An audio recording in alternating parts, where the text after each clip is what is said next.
अभी तक हमने पॉलिटिकल कॉजेज़ के बारे में पढ़ लिया था। अब पॉलिटिकल कॉजेज़ के बाद सेकंड जो है वो है हमारा सोशियो रिलीजियस कॉजेज़।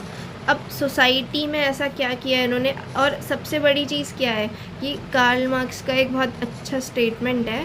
वो कहते हैं religion is the opium of masses.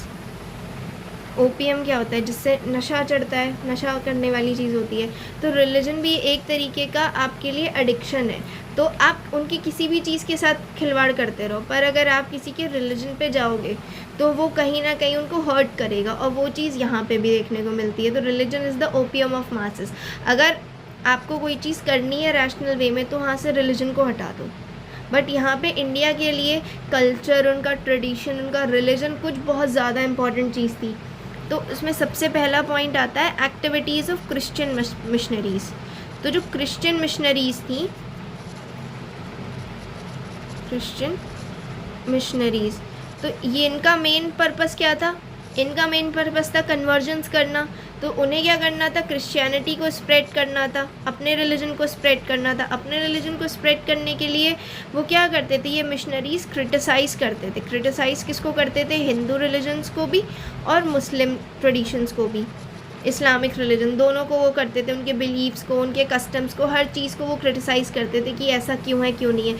फिर जो क्रिश्चियन डॉक्ट्राइन्स थे वो कंपलसरी कर दिए गए थे। जो भी क्रिश्चियन टीचिंग्स थी, क्रिश्चियन डॉक्ट्राइन्स जो थी वो कंपलसरी, मैंडेटरी कर दी गई थी आपके स्कूल में पढ़ाने के लिए। अब स्कूल में पढ़ा रहे हैं तो लोगों को क्या लगेगा कि ये तो हो सकता है हमारे बच्चों को क्रिश्चियन कर दें, इसलिए वो क्या करेंगे? उनसे बचाने की कोशिश करेंगे कि भाई हम नहीं भेजेंगे स्कूल्स। तो जो मिशनरीज़ के थ्रू स्कूल्स सेटअप होते थे उसमें क्रिश्चियन डॉक्ट्राइन्स को पढ़ाना कंपलसरी होता था।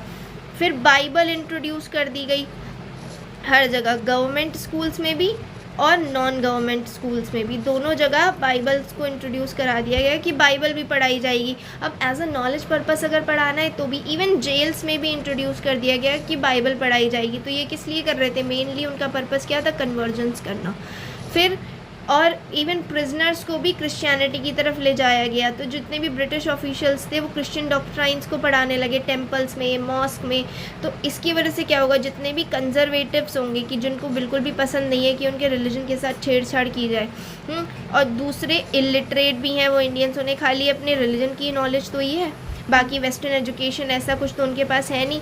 इलिटरेट इंडियन थॉट्स, उनको क्या लगा कि ये तो हमारे रिलीजन के साथ खिलवाड़ कर रहे हैं, हमारा धर्म भ्रष्ट कर देंगे।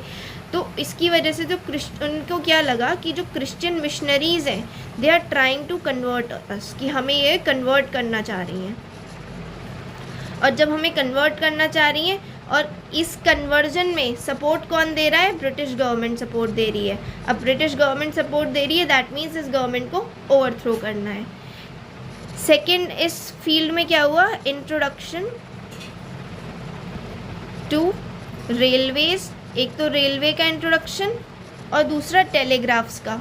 अब रेलवे में क्या हुआ कि जब रेलवे का इंट्रोडक्शन हुआ तो इसमें क्या हुआ? जब मॉडर्न मीन्स ऑफ कम्युनिकेशन आया, रेलवे, टेलीग्राफ्स आए, तो ब्रिटिशर्स ने अपने काम को सहूलियत करने के लिए क्या किया? यहाँ पे भी रेलवे लेके आए। जब यहाँ पे भी ट्रैक्स बनाए गए तो अब रेलवे कंपार्टमेंट्स में क्या है? जो कंपार्टमेंट्स होंगे तुम्हारे रेलवे के, उसमें अपर क्लास भी साथ में बैठेगा और लोअर क्लास भी साथ में बैठेगा। और इंडियन ट्रेडिशन में भेदभाव बहुत ज़्यादा था, अनटचेबिलिटी का कंसेप्ट, कि जो लोअर कास्ट का है वो अपर कास्ट के साथ नहीं बैठ सकता, ये कंसेप्ट बहुत ज़्यादा प्रेवलेंट था। अब जब ये बहुत ज़्यादा प्रेवलेंट है तो जितने भी अपर क्लास हिंदूज़ होंगे और उनको क्या लगेगा? उनको ये लगेगा कि ये तो हमारे धर्म के साथ खिलवाड़ किया जा रहा है, सोसाइटी को करप्ट करने की चीज़ें की जा रही हैं। तो लोग थोड़े से अलार्म हो गए कि ये क्या चीज़ की जा रही है, क्योंकि यहाँ पर कास्ट और क्लास, ये दोनों चीज़ें बहुत मैटर करती थी इंडिया में। उनके कस्टम्स के साथ छेड़छाड़ की जा रही है, उनके कस्टम्स के साथ इंटरफेरेंस करने की कोशिश की जा रही है, ये सब किया जा रहा है। दूसरा क्या हुआ कि उन्हें ये भी लग रहा था कि जो टेलीग्राफ्स आए हैं, अब टेलीग्राफ्स का क्या होगा? इनकी लाइंस पड़ेंगी ना इस तरीके से, तो जब इनकी लाइंस पड़ेंगी उन्हें क्या लग रहा था? If somebody someday disobey Britishers, they will be hanged। कि उनको इसी टेलीग्राफ पे ये जो लाइंस करी गई हैं ये किसी और काम के लिए नहीं है। अगर किसी दिन हमने गवर्नमेंट की बात नहीं मानी, कुछ नहीं किया, तो ये हमें यहीं पे हैंग कर देंगे, ये थॉट आने लगेगी। और या फिर दूसरा ये थॉट था कि अगर हमने नहीं मानी तो हो सकता है हमें रेलवे इंजन के आगे फेंक दिया जाए और हमें मार दिया जाए। तो ये वाला जो थॉट था, ये भी उनको यही चीज़ हो रही थी कि या तो पोल्स से टांग के मार दिया जाएगा या रेलवे इंजन के सामने फेंक दिया जाएगा। तीसरी चीज़ क्या हुई, क्रिश्चियन मिशनरीज़ आई गई थी। अब क्रिश्चियन मिशनरीज़ के साथ उन्हें एक नई चीज़ मिली, इंट्रोडक्शन टू वेस्टर्न एजुकेशन। अब वो वेस्टर्न एजुकेशन ब्रिटिशर्स यहाँ क्यों लाना चाहते थे, वो इसलिए लाना चाहते थे कि कितना वहाँ से लोगों को लेके आएंगे यहाँ पे, तो यहीं के यहीं इस तरीके के लोग बनाए जाएं जो आपकी अपीयरेंस में तो इंडियन हो बट उनका टेस्ट, उनका सोचने समझने का तरीका ब्रिटिश हो। तो वो जब इस तरीके के होंगे तो वो काम भी किसके अकॉर्डिंग करेंगे, ब्रिटिशर्स के अकॉर्डिंग करेंगे। तो वेस्टर्न एजुकेशन लेके आया गया। अब वेस्टर्न एजुकेशन में क्या किया गया कि जो भी पढ़ाने का मीडियम है वो इंग्लिश कर दिया गया, कि सब कुछ इंग्लिश मीडियम में पढ़ाया जाएगा। और ये इंट्रोड्यूस कर दिया गया। फिर 1829 में बंगाल गवर्नमेंट ने क्या किया, बंगाल गवर्नमेंट ने इस्टेब्लिश कर दी एक इंग्लिश क्लास कैलकाटा में, कैलकाटा के मदरसाज में, मदरसा जहाँ पे मुस्लिम स्टूडेंट्स पढ़ते हैं वहाँ पे उन्होंने इंग्लिश लैंग्वेज की क्लास भी अरेंज कर दी मुस्लिम एकेडमिक इंस्टीट्यूशंस में। जब इंग्लिश क्लास इंट्रोड्यूस हुई फिर इन्होंने यही इंग्लिश क्लास कहाँ इंट्रोड्यूस करी, बनारस के संस्कृत कॉलेज में इंट्रोड्यूस कर दी। कि हर जगह उन्हें क्या चाहिए था कि एटलीस्ट यहाँ पे लोगों को ये लैंग्वेज आती है, अगर ये लैंग्वेज आएगी तो कम से कम हमारा काम आसान हो जाएगा, हम यहीं से लोगों को हायर कर सकते हैं जो लोअर पोस्ट है उसके लिए। अब जो शिफ्टिंग थी वो ओरिएंटल से कहाँ हो गई, ओरिएंटल लर्निंग का मतलब होता है जो भी आप रीजनल लैंग्वेज से लर्न करते हो, उससे कहाँ पहुँच गई ये टर्न होके वेस्टर्न एजुकेशन की तरफ। अब ये जो वेस्टर्न एजुकेशन थी ये किस किस को पसंद नहीं आई, ना तो ब्राह्मण्स को पसंद आई ना मुस्लिम मौलवीज़ को पसंद आई, क्योंकि ऑब्वियस सी बात है ये उर्दू पढ़ने वाले, ये संस्कृत पढ़ने वाले, अब इन्हें एकदम से ऑल ऑफ सडन एक नई लैंग्वेज आ जाएगी तो उन्हें तो बुरा लगेगा ही। उन्हें लगा कि ये भी हमारे रिलीजन के साथ टेम्पर किया जा रहा है। फिर उनको ये लगा कि ये अटेम्प्ट क्या है, ये अटेम्प्ट है ब्रिटिश गवर्नमेंट का कि वो रुइन कर सकें किसको, हमारे ट्रेडिशन को, हमारे ट्रेडिशन को यानी हिंदू ट्रेडिशन को और मुस्लिम ट्रेडिशन को, जो भी इस्लामिक स्टडीज़ हैं। तो इसकी वजह से लोगों में एक तरीके का फियर डेवलप हो गया किसके अगेंस्ट, वेस्टर्न एजुकेशन के अगेंस्ट, कि इसमें। और इसी वजह से क्या हुआ, ना तो मुस्लिम्स आगे बढ़ना चाहते, हालांकि बाद में हिंदूज़ ने पढ़ा बट मुस्लिम्स तब भी पीछे रह गए, क्योंकि उन्हें डर लग रहा था कि ये जो साइंस का मेनली है, लिटरेचर पार्ट है, ये हमारे स्टूडेंट्स को या हमारी जो भी कॉम है, जो भी एरिया है उसको करप्ट कर देंगे, बेकार कर देंगे। इस वजह से उनको ये चीज़ भी पसंद नहीं आई। नेक्स्ट क्या हुआ, उन्होंने क्या किया, कुछ लॉज थे जो इनके ट्रेडिशनल लॉज थे उसमें इंटरफेयर करना शुरू कर दिया, और ये उन्होंने अच्छे के लिए किया था। पहली चीज़ उन्होंने अबॉलिशन किया सती का। जब सती का अबॉलिशन किया तो ये एक तरीके से अच्छी चीज़ है ना, कि अगर कोई हस्बैंड की डेथ हो जाती है तो वाइफ को भी मार दिया जाएगा उसी के साथ, चाहे उसकी विल हो या ना हो। तो इस चीज़ पे बैन लगाने के लिए, अबॉलिशन ऑफ सती के लिए एक एक्ट आया 1829 में। दूसरा, विडोज़ को बहुत ही बुरी नज़र से देखा जाता था, तो विडो की रीमैरिज एक्ट आया कि विडोज़ जो हैं वो रीमैरिज कर सकती हैं। 1856 में फ़ीमेल इन्फेंटिसाइड की, अगर फ़ीमेल चाइल्ड होती थी तो उसे मार दिया जाता था। फ़ीमेल इन्फेंटिसाइड के अगेंस्ट एक एक्ट आया ताकि फ़ीमेल्स को मारा ना जाए। फिर पॉलीगैमी के अगेंस्ट, पॉलीगैमी पहले बहुत ज़्यादा होती थी, हिंदूज़ में भी होती थी, मुस्लिम्स में भी, कि एक इंसान कई सारी शादियाँ कर लेता था, उसके अगेंस्ट एक्ट आया तो उन्हें वो भी बुरा लगा। चाइल्ड मैरिज को रोकने के लिए आया कि चाइल्ड मैरिज नहीं की जाएंगी, इसके अगेंस्ट एक्ट आया। तो ये कहीं ना कहीं हमारे बेनिफिट के लिए था, पर ये सारी चीज़ें जो थी ब्रिटिश गवर्नमेंट को बैकफायर कर गई। इसीलिए जब फर्स्ट वॉर ऑफ इंडिपेंडेंस हो जाएगी उसके बाद ब्रिटिश गवर्नमेंट एक चीज़ डिसाइड करेगी, do not interfere in religion and laws, कि जो भी उनके लॉज चल रहे हैं, जो भी चल रहे हैं उनको चलने दो, उनके बेटरमेंट के लिए कोई काम मत करो। फिर एक एक्ट आया था 1850 में, जिसमें क्या कह दिया गया था कि जितने भी हिंदूज़ हैं अगर उनको अपनी एंसेस्ट्रल प्रॉपर्टी चाहिए, एंसेस्ट्रल प्रॉपर्टी हो गई अपनी फादर की प्रॉपर्टी अगर चाहिए, तो उसके लिए उन्हें कन्वर्ट होना पड़ेगा क्रिश्चियनिटी में। तो जब वो क्रिश्चियनिटी में कन्वर्ट हो जाएंगे then only they will be able to get their ancestral property. अब ये चीज़ उन्हें बुरी लगी क्योंकि ये हिंदू लॉ के अगेंस्ट चली गई। फिर ब्रिटिशर्स ने क्या किया, टैक्सेस कलेक्ट करना शुरू कर दिए उस जगह से जो टैक्स फ्री रखी गई थी। इवन टेम्पल्स, मॉस्क, इन जगहों से क्या कलेक्ट करना शुरू कर दिया उन्होंने टैक्स। इन्होंने आज तक कभी टैक्स नहीं दिया, अब इन्हें एकदम से टैक्स देना पड़ेगा तो इन्हें बुरा लगेगा ना। तो जितने भी सुपरस्टिशियस इंडियंस थे, सुपरस्टिशियस वो होते हैं जो अंधविश्वासी लोग थे, इंडियंस ने वो ये चीज़ टॉलरेट नहीं कर पाए, उनसे ये चीज़ बर्दाश्त नहीं हुई। और ये फिर बाद में जाके क्या हुआ, उन्हें क्या लगा कि ये डैमेज कर रहे हैं एक तरीके से हमारे कल्चर को और हमारे ट्रेडिशन को, ये चीज़ें ख़राब कर देंगे। नेक्स्ट इसी में और क्या किया उन्होंने, mainly policy of racial discrimination. तो उनके अंदर पहले से एक सुपीरियॉरिटी कॉम्प्लेक्स था कि हम जो ब्रिटिशर्स हैं वो कुछ ज़्यादा ही सुपीरियर हैं। तो वो वाइट मैंस बर्डन चलता था कि हम यहाँ पे जो आए हैं वो यहाँ पे इन लोगों को सिविलाइज़ करने आए हैं, ये लोग बारबेरिक हैं एक तरीके से, जिनके पास कोई एटिकेट्स नहीं है, कुछ नहीं है, तो हम इन्हें यहाँ पे एक तरीके से सिविलाइज़ करने आए हैं और इन्हें सिविलाइज़ करेंगे। और उस सिविलाइजेशन में ही वे क्या कर रहे हैं कि एक तरीके से रेशियल डिस्क्रिमिनेशन करना शुरू कर दिया इन लोगों ने। अब इसमें मेनली क्या करते थे कि एक तो रूड और एरोगेंट बिहेवियर रहता था इनका, रूड रहते थे, और दूसरा एरोगेंट बिहेवियर रहता था इंडियंस के अगेंस्ट, अपने आप को सुपीरियर समझते थे।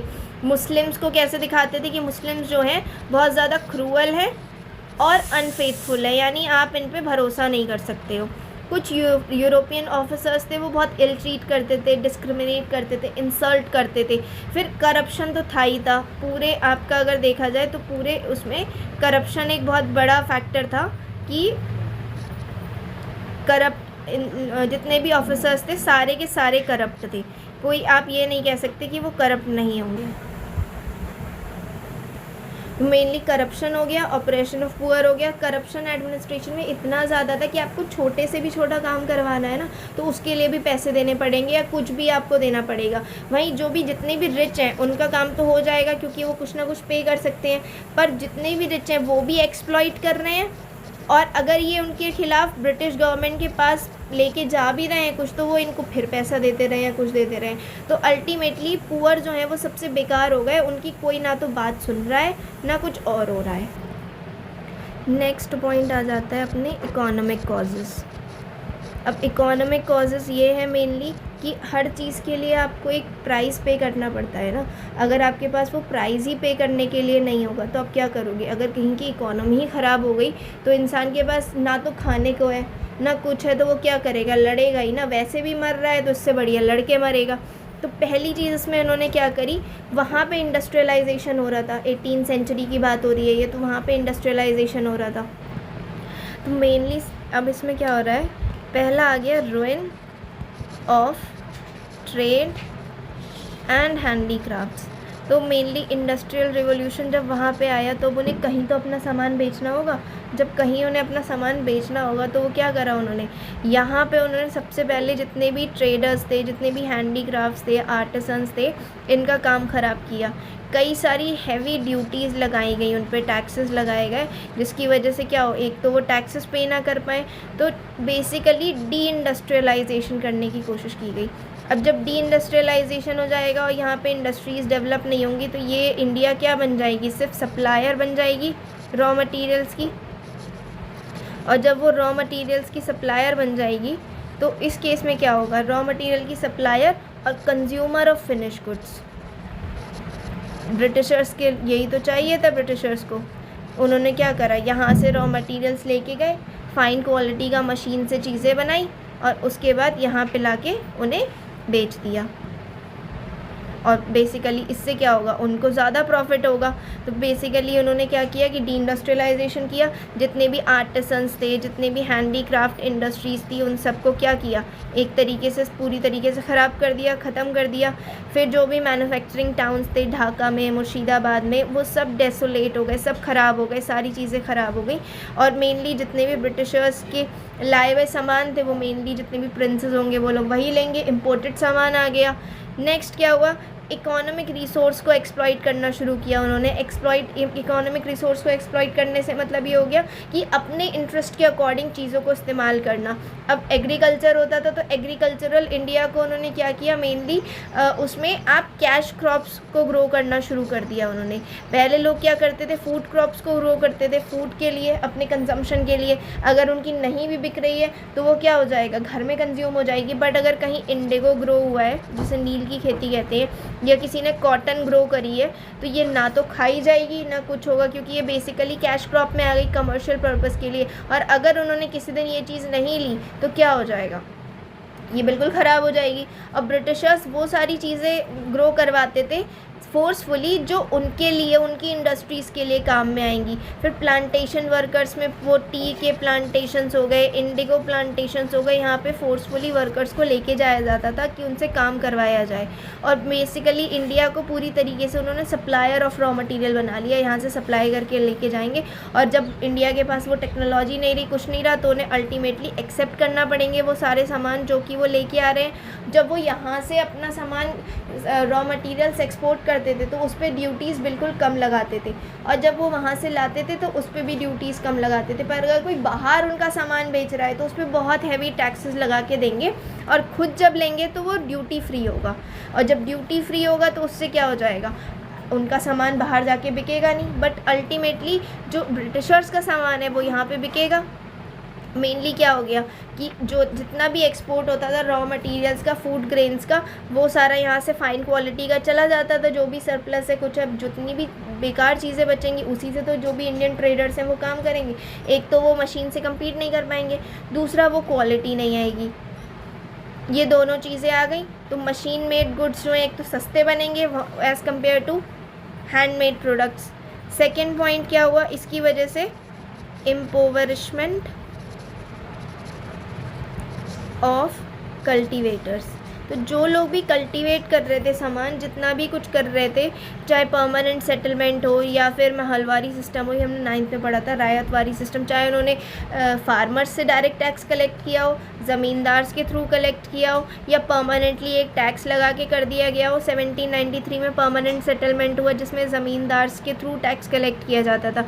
इसमें मेनली पीजेंट्स जो थे वो किसकी मर्ज़ी पे थे कि जो ज़मींदार्स कहेंगे उसके अकॉर्डिंग थे। अब ज़मींदार्स को अपना भी कलेक्ट करना होता था, और एक शेयर वो अपने पास रखेंगे, एक शेयर वो ब्रिटिश गवर्नमेंट को देंगे। तो ऑब्वियस सी बात है वो ज़्यादा कलेक्ट करेंगे पीजेंट्स से, और पीजेंट्स के पास फिर कुछ नहीं बचेगा। ये सिस्टम मेनली बंगाल, बिहार और उड़ीसा में किया गया था। महलवारी सिस्टम जो था वो सेंट्रल इंडिया में, मेनली मध्य प्रदेश वाला इलाका, पंजाब, नॉर्दर्न इंडिया में किया गया था। इसमें एक विलेज का हेडमैन बना दिया गया था, जो जहाँ पे ज़मींदार थे वो परमानेंट सेटलमेंट था। और जहाँ पे मेनली महलवारी सिस्टम था, महलवारी सिस्टम में क्या किया गया, विलेज के हेडमैन को ड्यूटी दी गई कि you will collect the amount of tax. Ryotwari system में रायत होते हैं आपके फार्मर्स, डायरेक्ट किसके पास दे दिया गया, फार्मर्स से हम डायरेक्ट टैक्स कलेक्ट करेंगे।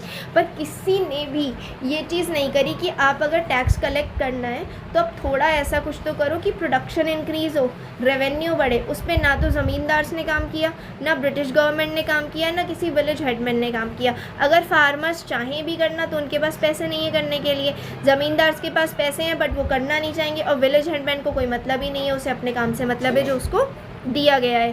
तो एक कॉमन फीचर क्या था, एक तो हाई बर्डन हो गया उन पर रेवेन्यूज़ का। रेवेन्यू वो बहुत ज़्यादा चार्ज करते थे, इवन 50-60% ऑफ अमाउंट जो था वो एक बार में चार्ज कर लेते थे हर तरफ से। तो जो पीजेंट्स थे एक तो उन्हें डर होने लगा, फिर मॉनसून नहीं आया। पहले क्या, तो कोई टेक्नोलॉजी तो थी नहीं, इरिगेशन का कोई सिस्टम नहीं था, तो सारी क्रॉप्स के लिए मानसून पे डिपेंड होना पड़ता था। अगर किसी ईयर मानसून बारिश अच्छी नहीं हुई है तो क्या हो जाएगा, फेमाइन आ जाएगा, भुखमरी फैल जाएगी, लोग लाखों में लोग मर जाएंगे। फिर मेजर कॉन्सिक्वेंस क्या हुआ कि उनका इंडेटनेस बढ़ना शुरू हो गई। इंडेटनेस यानी उधारी। अब एक साल का वो नहीं दे पाए, एक मंथ का रेंट, तो वो किसी से उधार लेके देंगे। फिर कुछ नहीं हुआ, फिर वो उधार लेके देंगे, तो वो क्या हुआ, वो डेट ट्रैप में फंसते चले गए और वो पुराना चुका नहीं पाए। अब मनी लेंडर्स क्या करते थे कि लोन्स पे लोन्स देते थे और फिर उनकी ज़मीनें हड़पना शुरू कर दिया। वो एकदम अनएम्प्लॉयड हो गए, पूरी तरीके से उनका सारा जितना भी कुछ था वो सब ख़त्म हो गया, और जितनी भी सारी चीज़ें थी उनकी वो भी एक तरीके से चली गई। फिर नेक्स्ट क्या है, drain of wealth. Drain of wealth की थ्योरी क्या कहती है कि ये क्या करते थे, अब सब्सिडरी अलायंस में हमने पढ़ा था कि जितना भी इंडियन ट्रूप्स का और फॉरेन ट्रूप्स का खर्चा है वो इंडियंस ही उठाएंगे। तो ड्रेन ऑफ वेल्थ की थ्योरी में क्या था, बैटल ऑफ प्लासी जब तक नहीं हुई थी तब तक क्या होता था कि जब तक बैटल ऑफ प्लासी नहीं हुई थी तब तक 1757 तक जितने भी यूरोपियन ट्रेडर्स थे वो क्या करते थे, जितने भी यूरोपियन ट्रेडर्स थे वो अगर उन्हें कुछ भी सामान इंडिया से ख़रीदना है तो वो गोल्ड कह लो या बुलियन कह लो, बुलियन लेके आते थे, इस बुलियन में ट्रेड करते थे, वो ये बुलियन इंडिया को देते थे और बदले में गुड्स लेके जाते थे। बट जब ये हो गया, पूरा सारी चीज़ें हो गई, सारा कुछ हो गया, ड्रेन ऑफ वेल्थ थ्योरी तब स्टार्ट हुई। अब उन्होंने क्या करना शुरू कर दिया, जितना भी सरप्लस रेवेन्यू था वो इंग्लैंड वापस लेके जाते थे। ब्रिटिशर्स ने गोल्ड में ट्रेड करना रोक दिया, वो रॉ मटेरियल ख़रीदते थे यहाँ से अपनी इंडस्ट्रीज़ के लिए। हाँ, उसी सरप्लस रेवेन्यू से जो उन्होंने यहाँ से कमाया, जो भी उन्होंने फोर्टिफिकेशन किया, जो भी कब्ज़ा किया, उससे जो रेवेन्यू कमाया उससे वो ख़रीदते थे, और वो भी प्रॉफिटेबल रेट पे ख़रीदते थे, जो रेट उन्हें देना है। उसके बाद क्या करते थे, वहाँ से फिनिश प्रोडक्ट्स लेके आते थे और यहाँ से हाई अमाउंट में पैसा देते थे। तो अब जो वेल्थ थी वो इंडिया से कहाँ ट्रांसफ़र होने लगी, इंग्लैंड में। और इंग्लैंड में ट्रांसफ़र तो हुई, इंडिया को उसके बदले कोई रिटर्न नहीं मिला कि अगर वेल्थ जा रही है तो आपके बदले में तो कुछ आना चाहिए, वो भी नहीं आया। तो ये ड्रेन ऑफ वेल्थ एक तरीके से हो गया कि सारी चीज़ें उन्होंने क्या किया, वापस अपनी जगह ले जाना शुरू कर दी। मिलिट्री गुड्स का परचेज़ करना, ऑफिस इस्टेब्लिशमेंट, सब कुछ, आर्मी का खर्चा सब इंडियन ट्रूप्स का इंडियंस के अकॉर्डिंग करा जाता था, इंडियंस को करना पड़ता था। फिर इल ट्रीटमेंट, एग्रीकल्चर की बात हो रही थी, तो एग्रीकल्चर में क्या किया गया, उन्हें बार बार एक तरीके से फोर्स किया जाने लगा कि आप इंडिगो ग्रो करो, method out to grow indigo. Mainly उन्हें इंडिगो ग्रो करने की बात करी जाने लगी क्योंकि वहाँ पे अभी इंडस्ट्रियलाइजेशन हुआ था और बहुत ही रिसेंटली ये हुआ था कि नील बहुत ज़्यादा इम्पोर्टेंस में आने लगा था। तो उन्होंने क्या करा कि इंडिगो की खेती फोर्सफुली आप जो है आधे से ज़्यादा ज़मीन पे आपको इंडिगो ग्रो करना पड़ेगा। तो 1830s के टाइम पे जो है इंडिगो का ट्रेड बहुत ज़्यादा ये जो था ये बहुत प्रॉफिटेबल हो गया था कि इस पे बहुत प्रॉफिट होता था ब्रिटिश प्लांटर्स को। तो पीजेंट्स को फोर्स किया जाता था, were forced to grow indigo, ताकि वो इंडिगो ग्रो करें उन फील्ड्स पे जो फील्ड्स ब्रिटिशर्स ने चूज़ की हैं। अगर ये रिफ्यूज़ कर दें कि हम ग्रो नहीं करेंगे तो उनकी जितनी भी क्रॉप्स होती थी वर डैमेज्ड। तो वो ऐसे भी गए और ऐसे भी गए कि अगर नहीं ग्रो करोगे तो जो ग्रो करी हुई क्रॉप्स हैं उसी को डैमेज कर देंगे। और पर्पसफुली किया जाता था कि अब कुछ नहीं बचा, अब हमारी बात माननी पड़ेगी। हाँ, और या फिर और उनके जितने भी कैटल्स थे उनको भी ले जाया जाता था, उन पर भी प्लंडर कर लिया जाता था, लूटपाट मचा दी जाती थी, ये सारी चीज़ें भी की जाती थी। नेक्स्ट इन्होंने क्या शुरू किया, एनेक्सेशन। एनेक्सेशन होता है कॉन्कर करना, कब्ज़ा करना, ऑफ रेंट फ्री लैंड्स। और ये की किसने थी, विलियम बेंटिक ने, कि जितनी भी रेंट फ्री लैंड थी जिस पे कोई भी आपका रेंट नहीं जाता था वो कब्ज़े में करना शुरू कर दी। और मेनली जागीर जो सिस्टम था जिसमें मेनली बहुत सारी ज़मीनों का किसी एक को हेड बना दिया जाता है कि वो रेवेन्यू कलेक्ट करेगा। तो एक तरीके से जो बंगाल था, जब बंगाल इनके कब्ज़े में आया तो ये सबसे ज़्यादा फ्लरिश किया क्योंकि बंगाल बहुत ज़्यादा एक तरीके से आपका फ्लरिश कर रहा था उस टाइम पे। जब वो उस टाइम पे फ्लरिश कर रहा था और जिसके भी हाथ में बंगाल आ गया मतलब उसने काफ़ी कुछ कैप्चर कर लिया। इसमें क्या हुआ कि मेनली जितनी भी जागीर थी बंगाल में वो तो कन्फिस्केट की गई, साथ साथ जो टैक्स फ्री लैंड थी उन्हें भी कन्फिस्केट कर लिया गया। फिर इसी में एक इनाम कमीशन अपॉइंट किया गया। ये इनाम कमीशन अपॉइंट किसने किया था, डलहौजी ने किया था, जिनने डॉक्ट्राइन ऑफ लैप्स की पॉलिसी निकाली थी। तो इसके अकॉर्डिंग इसके अंडर उन्होंने करीब 20,000 के जो एस्टेट्स थे, जितनी भी ज़मीनें थी वो कैप्चर कर ली डेक्कन एरिया में। डेक्कन एरिया हो गया ये वाला पोर्शन वाला एरिया, इस एरिया में उन्होंने कैप्चर कर ली। और जितने भी लैंडलॉर्ड्स जो थे जो अपनी टाइटल डीड्स नहीं दे पाए, जितने भी लैंडलॉर्ड्स थे जो डॉक्यूमेंटेशन नहीं दिखा पाए अपना कि हमारे पास ये किस तरीके से है, अब डॉक्यूमेंट नहीं है तो मतलब गवर्नमेंट के पास चलेगी। और इसकी वजह से, और अब कोई ज़मींदार है जिसके पास बहुत ज़मीन है और वो एकदम से गरीब हो जाए तो क्या होगा, एक्सप्लॉइटेशन बढ़ेगा, उनके अंदर रेज बढ़ेगा, रेवेंज लेने की वो भी बढ़ेगी एक इंटेंसिटी। फिर जितनी भी लैंडेड एरिस्टोक्रेसी थी तुम्हारी, जिन्हें ताल्लुकदार्स बोला जाता है, ये ताल्लुकदार्स ये भी अवध के जितने भी थे ये सबसे ज़्यादा इफेक्ट हुए। अवध वाले बैडली अफेक्टेड, इन पे ज़्यादा असर पड़ा क्योंकि इन्हें क्या हुआ, इनकी एस्टेट सबसे ज़्यादा कन्फिस्केट किए गए। अब एक कन्फिस्केशन भी चल रहा है, फार्मर्स पे नहीं कर पा रहे हैं, उनकी ज़मीनें भी ले ली जा रही हैं। जो आर्टिस्ट हैं, जितने भी हैंडीक्राफ्ट्स हैं, कॉटेज इंडस्ट्रीज़ हैं, वो ख़राब हो रही हैं। अल्टीमेटली क्या होगा, अनएम्प्लॉयमेंट बढ़ेगा। जब अनएम्प्लॉयमेंट बढ़ जाएगा तो इस केस में क्या होगा, कई लोग हैं, इवन आपकी वेस्टर्न एजुकेशन आ गई, अब लोगों को फोर्स किया जा रहा है कि आप वेस्टर्न एजुकेशन की तरफ जाओ। तो जितने भी ब्राह्मण्स हैं और जितने भी मौलवीज़ हैं, पंडित्स हैं, वो अपनी ओरिएंटल एजुकेशन पढ़ा के जॉब्स तो क्रिएट नहीं कर सकते, तो अल्टीमेटली इनके पास से भी काम छिन जाएगा। कई सारे जो आर्टिसंस हैं, क्राफ्ट्समैन हैं, उनका जो एक लाइवलीहुड था, जो एक अर्निंग का सोर्स था, वो चला गया। जब नेटिव स्टेट्स को कैप्चर कर लिया गया तो सोल्जर्स को भी अनएम्प्लॉयड कर दिया गया। जब एनेक्सेशन हुआ था अवध का, अप्रॉक्सीमेटली 75,000 सोल्जर्स को क्या किया गया, हटा दिया गया जॉब से, वो भी ख़त्म हो गया। तो एक तरीके से इकोनॉमिक हार्डशिप्स बढ़ती गई। इकोनॉमिक हार्डशिप्स बढ़ने का मतलब क्या हो गया कि इकोनॉमिकली उन्हें एक्सप्लॉइट किया जाने लगा। जब इकोनॉमिक एक्सप्लॉइटेशन होना शुरू होगा, और ये एक्सप्लॉइटेशन कहाँ से शुरू हुआ था, 1757 से अप टू 1857 तक की, जिसकी वजह से क्या होगा, वॉर रेज होना शुरू हो जाएगी। इस केस में क्या होगा कि जितने भी नेटिव ट्रेडर्स थे, जो भी इंडिया में ट्रेड करते थे, उनकी हार्डशिप्स बढ़ी क्योंकि कंपनी ने मोनोपोली कर ली। जितने भी नेटिव ट्रेडर्स थे, traders faced hardships due to company monopoly on trade. Company की जो मोनोपोली थी ट्रेड के ऊपर, उसकी वजह से उन्हें काफ़ी हार्डशिप्स होने लगी। अब इंडस्ट्रियल रिवॉल्यूशन की वजह से सिस्टमैटिक पॉलिसीज़ लाने लगी। वो मेनली इंडिया को सप्लायर ऑफ रॉ मटेरियल में कन्वर्ट करना चाह रहे थे कि ताकि वो जूट, ओपियम, इंडिगो ये ग्रो करके देते रहें। और जितने भी ब्रिटिश मैन्युफैक्चरर्स थे, वो कॉटन, ऑयल सीड्स कलेक्ट करते थे इंडिया से अपने इंडस्ट्रीज़ के लिए। तो ये सारी चीज़ें एक तरीके से ड्रेन ऑफ वेल्थ सब मिला के ये पाइल अप होना शुरू हो गया चीज़ें। और अगर किसी जगह की इकोनॉमी ख़राब है, अगर इकोनॉमी नहीं चल रही है, तो वहाँ सिविल वॉर, इस तरीके की चीज़ें होना शुरू हो जाएंगी गवर्नमेंट के ख़िलाफ़ कि भाई जब तुम, अभी भी यहाँ पे क्या हो रहा है, इंडिया में भी क्या है, अनएम्प्लॉयमेंट है, पर अगर ये अनएम्प्लॉयमेंट एक लेवल से ज़्यादा बढ़ जाएगा तो लोग गवर्नमेंट के अगेंस्ट होना शुरू हो जाएंगे। फिर बिग फेमाइंस, काफ़ी ज़्यादा भुखमरी होना शुरू हो गई। एक तो वैसे ही लोगों के पास खाने के लिए नहीं, बट फेमाइंस के टाइम पे क्या हुआ, और ज़्यादा लोगों के पास कुछ नहीं बचेगा। एक तो वैसी इकोनॉमिक हार्डशिप, तो उनके पास कुछ भी सेविंग्स होंगी नहीं, इमरजेंसी फंड जैसा कुछ होगा नहीं। फिर 1837 से लेके 38 तक लोगों ने अपने विलेजेस को छोड़ के और दूसरी जगह माइग्रेट करना शुरू कर दिया कि जब कुछ नहीं है खाने को तो कहीं और जाके मिले। एंड गवर्नमेंट जो थी वो भी कुछ काम करने के लिए तैयार नहीं थी कि हम कुछ एड प्रोवाइड कर देंगे। यहाँ क्या होता है, अभी कुछ होता है या कोविड हुआ था तो गवर्नमेंट ने फ्री एड प्रोवाइड करना शुरू कर दिया था ना, गेहूँ चावल जो भी है बहुत सस्ते दामों पर, और वो PDS सिस्टम में चीज़ें बढ़ा दी थी। तो यहाँ पर ब्रिटिश गवर्नमेंट किसी चीज़ के लिए तैयार नहीं थी कि हम ऐसा कुछ कर सकें। तो उससे क्या होगा, उनके पास वैसे ही खाने को नहीं है, वो और ज़्यादा पाइल अप होना शुरू हो जाएगा।